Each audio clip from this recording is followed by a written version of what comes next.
మనిషి జీవితంలో చదువు ఆటపాటలు తప్ప ఏ చీకు చింత ఒత్తిడి లేని దశ బాల్యం. అందుకే సరదాకైనా ఒకసారి బాల్యం తిరిగి రావాలని కోరుకునేవారు చాలామంది. కానీ బాల్యం అనే మాటకు ఇప్పుడు అర్థం మారుతోంది. సాధారణంగా పెద్దవారికి మాత్రమే వచ్చే షుగర్ లాంటి వ్యాధులు చిన్నారులకు కూడా వస్తున్నాయి. అధిక బరువు సైతం మరో సమస్యగా మారుతోంది. తాజా అధ్యయనాలు ఇవే విషయాలను వెల్లడిస్తున్నాయి. దేశంలో 3 నుంచి 18 ఏళ్లలోపు పిల్లల్లో 8.40% మంది మధుమేహంతో, 12.40% మంది అధిక బరువుతో బాధపడుతున్నట్లు తాజాగా నిర్వహించిన సర్వేలో తేలటం ఆందోళన కలిగిస్తోంది. మరి ఏమిటి పరిస్థితి? బంగారు బాల్యం ఎందుకిలా రోగాల పాలు అవుతోంది? తల్లిదండ్రులు తీసుకోవాల్సిన జాగ్రత్తలేంటి?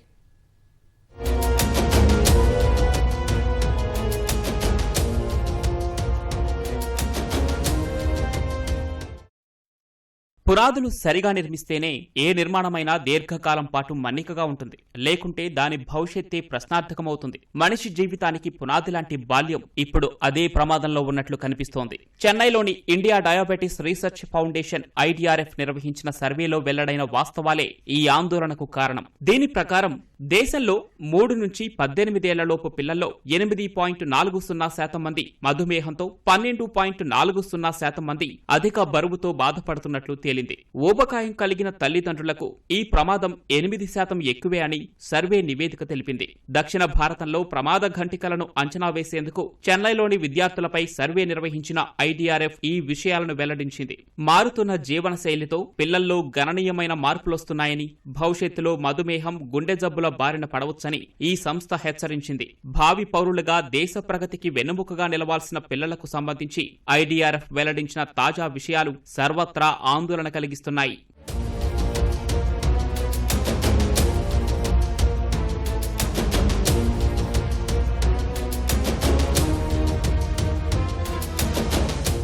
విద్యార్థుల్లో చక్కెర స్థాయిలు ఓ క్రమపద్ధతిలో పెరుగుతూ వస్తున్నాయి.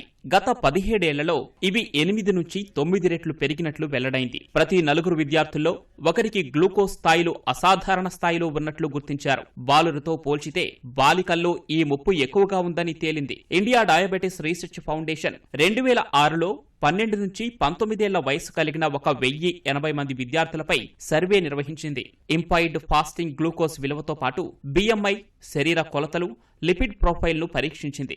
అవే పరీక్షలను 2023లో 954 మంది విద్యార్థులపై జరిపింది. ఈ ఫలితాలు diabetes and metabolic syndrome clinical research and reviews జర్నల్లో ప్రచురితమయ్యాయి. ఇప్పుడు మనకు జరిగిన క్లినికల్ రీసెర్చ్ స్టడీస్లో 2006తో పోలిస్తే 2023 వచ్చేటప్పటికి అలార్మింగ్ స్టేట్లో పెరిగినాయి అన్నమాట. ఈ డయాబెటీస్ అనేది చిన్నపిల్లలు అంటే స్కూల్ గోయింగ్ ఏజ్ గ్రూప్లో as well as adolescent age group అంటే 3 years నుంచి 18 years వరకు. సో దీనికి పలు కారణాలు ఉన్నాయి. ఒకటి ఏంటంటే మన జెనెటిక్ ఇండియన్ ప్రపోజిషనే థిన్ ఫ్యాట్ ఇండివిజువల్ అంటాం. అంటే చూడ్డానికి సన్నగా ఉన్నా కూడా అవయవాల చుట్టూరు ఉన్న ఫ్యాట్ విజరల్ ఫ్యాట్ అనేది ఎక్కువగా ఉంటుంది. అది మాత్రమే కాకుండా పేరెంట్స్కి టైప్ 2 డయాబెటీస్ ఉండడం వల్ల జెనెటిక్ ప్రీడిస్పోజిషన్ కూడా పెరుగుతుంది. సో పిల్లలకు కూడా వచ్చే అవకాశం ఉంటుంది. ఇవి పక్కన పెడితే మన ఎన్విరాన్మెంటల్ టాక్సిన్స్ కానీ, పొల్యూషన్ కానీ, అండ్ ఇప్పుడు వచ్చే ఫుడ్స్ అన్నీ high carbohydrate, high sugars, processed foods ఎక్కువగా కన్జ్యూమ్ చేయడం వల్ల కూడా ఈ టైప్ 2 డయాబెటీస్ అనేది ఎక్కువగా పెరుగుతుంది. దీంతో పాటు సెడెంటరీ లైఫ్ స్టైల్స్ ఇంతకు ముందుతో పోలిస్తే స్కూల్ అవర్స్ చాలా ప్రొలాంగ్డ్గా ఉంటున్నాయి. And amount of time physical activity కానీ, స్పోర్ట్స్ ఆర్ గేమ్స్లో స్పెండ్ చేయడం కూడా తగ్గిపోతుంది. And at the same time sleep అనేది కూడా డిస్టర్బ్ అవుతుంది.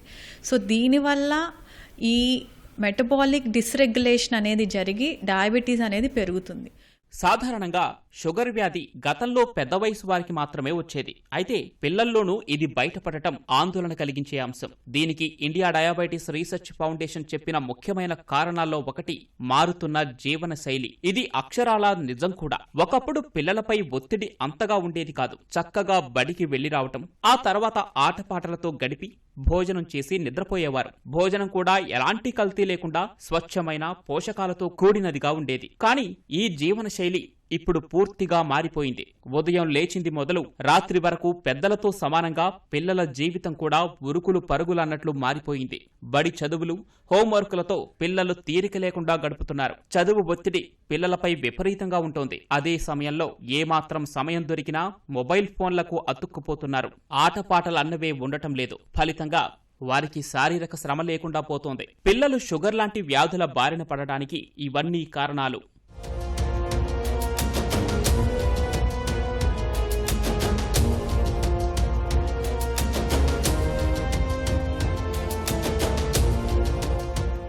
పిల్లల ఆహారం కూడా మారిపోయింది. ఒకప్పుడు పోషకాలతో కాకుండా ఎక్కువ మంది కల్తీ లేని ఆహారమే తినేవారు. ఆహార పంటల్లో ఎరువులు, రసాయనాలు చాలా తక్కువగా ఉండేవి. కానీ ఇప్పుడు ఇవి లేని ఆహారం దొరకడమే కష్టమైపోతోంది. పైగా పిల్లలు పిజ్జాలు, బర్గర్లు వంటి జంక్ ఫుడ్ కు అలవాటు పడటం ఎక్కువైంది. రోడ్లపై లభించే పానీపూరీలు, చాట్లు తినటం సాధారణంగా మారింది. అధిక నూనెతో చేసిన లేదా వేయించిన ఆహార పదార్థాలకు మొగ్గు చూపుతున్నారు. బయట తయారు చేసే ఆహారంలో పదార్థాలు, నూనె స్వచ్ఛమైనవి వాడుతున్నారా అంటే అది సందేహమే. ఇక పిల్లలు పోషకాలందించే కూరగాయలు, ఆకుకూరలు, పండ్లను తినటం తగ్గిపోయింది. ఆహారం తినడంలో కూడా సమయపాలన లోపిస్తోంది. వెరసి అన్నీ కలిసి పిల్లలు షుగర్ లాంటి వ్యాధుల బారిన పడుతున్నారు.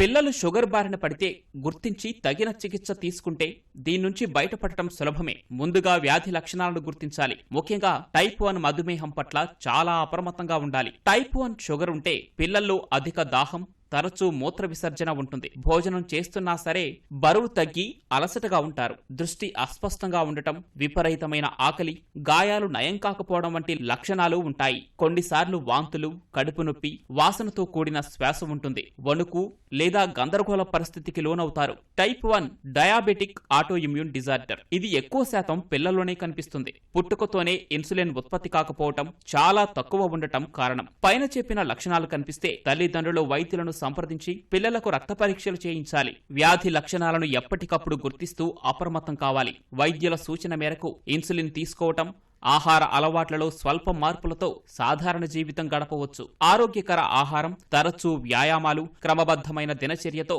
కౌమార దశ పిల్లల్లో చక్కెర స్థాయిలను తగ్గించవచ్చని వైద్య నిపుణులంటున్నారు.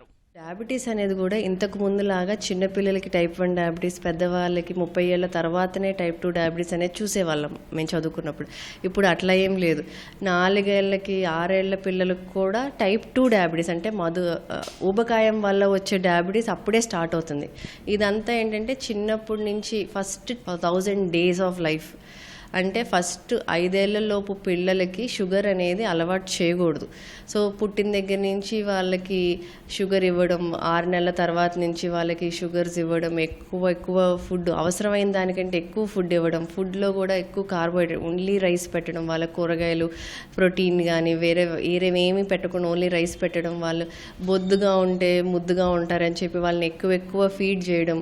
సో ఇలాంటి వాటి వల్ల వాళ్ళకి ఊబకాయం ఎక్కువగా ఉంటుంది. చాలామంది చూస్తూ ఉంటాం, పెద్దవాళ్ళు అంటే వాళ్ళ పేరెంట్స్ లావుగా ఉన్నప్పుడు ఫ్యామిలీలో చిన్నపిల్లలు కూడా యూజువల్గా వాళ్ళు తినే ఫుడ్తోనే వాళ్ళు పెరుగుతారు. కాబట్టి వాళ్ళు ఎక్కువ బయట ఫుడ్ తినడము, వాళ్ళు ఎక్కువ జంక్ ఫుడ్ అలాంటి అలవాటు ఉంటే పిల్లలకు కూడా అయ్యే అలవాటు అవుతుంది చిన్నప్పుడు. సో వాళ్ళకు కూడా ఉపకాయం అనేది త్వరగా వస్తుంది. అలాంటి వాళ్ళకి ఫ్యామిలీస్లో ఆల్రెడీ షుగర్ ఉంటే పేరెంట్స్కి, చిన్నపిల్లలకు ఉపకాయం ఉంటే వాళ్ళలో షుగర్ కూడా త్వరగా వస్తూ ఉంటుంది. చెన్నైలోని ఇండియా డయాబెటీస్ రీసెర్చ్ ఫౌండేషన్ పిల్లలకు సంబంధించి వెల్లడించిన మరో అంశం అధిక బరువు. షుగర్తో బాధపడుతున్న వారితో పోలిస్తే ఒబెసిటీ బాధిత పిల్లలే అధికంగా ఉన్నారు.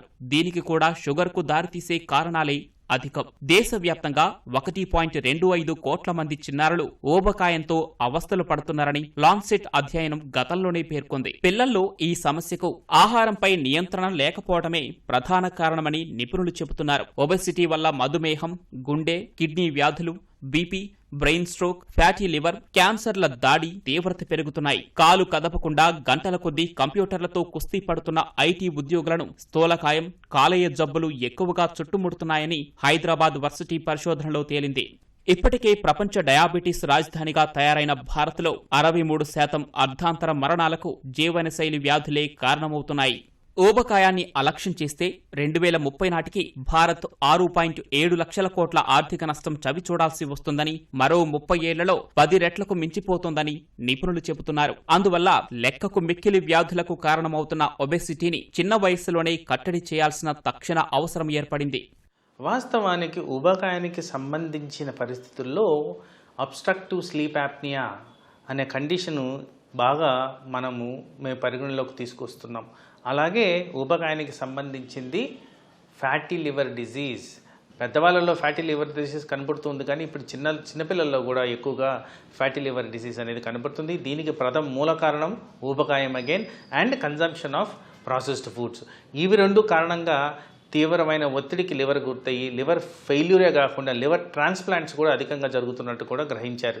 సో ఇలాంటి పరిస్థితుల్లోంచి మనం బయటపడాలి అంటే వాస్తవానికి ఊబకాయాన్ని న్యాచురల్ పద్ధతుల్లో కంట్రోల్ చేసుకుంటూ చిన్నతనం నుంచే దీని మీద ఒక ఐడియా ఉండేటట్టు మనము పిల్లల్ని ఎడ్యుకేట్ చేస్తూ, అలాగే పేరెంట్స్కి కూడా డైట్ పరంగా, న్యూట్రిషన్ పరంగా, ఎక్సర్సైజ్ పరంగా ఎటువంటి జాగ్రత్తలు తీసుకోవాలి, ఎటువంటి ఓరియంటేషన్ క్రియేట్ చేయాలనేది కూడా మనం ఇక్కడ గమనించాల్సిన అంశం ఉంది. పిల్లలు అంటే తల్లిదండ్రులకే కాదు, దేశానికి కూడా భవిష్యత్తు, ఆస్తి. మరి అంతటి విలువైన పిల్లలు షుగర్, అధిక బరువుతో బాధపడటం అంటే అది నిజంగా కలవరపెట్టే అంశమే. అందువల్ల ఈ సమస్యను నియంత్రించాల్సిన మొదటి బాధ్యత తల్లిదండ్రులదే. తాజా సర్వేలు కూడా పిల్లల ఆరోగ్యంపై కన్నవారు తక్షణమే దృష్టి సారించాల్సిన అవసరాన్ని చాటి చెబుతున్నాయి. పిల్లలను ఎప్పటికప్పుడు కనిపెడుతూ వారి ఆహారం, ఆటపాటలు, జీవనశైలి విషయంలో జాగ్రత్తలు తీసుకోవాలి. పిల్లల మీద ఒత్తిడి పడకుండా చూడాలి. వ్యాధి లక్షణాలు కనిపిస్తే వెంటనే చికిత్స చేయించాలి.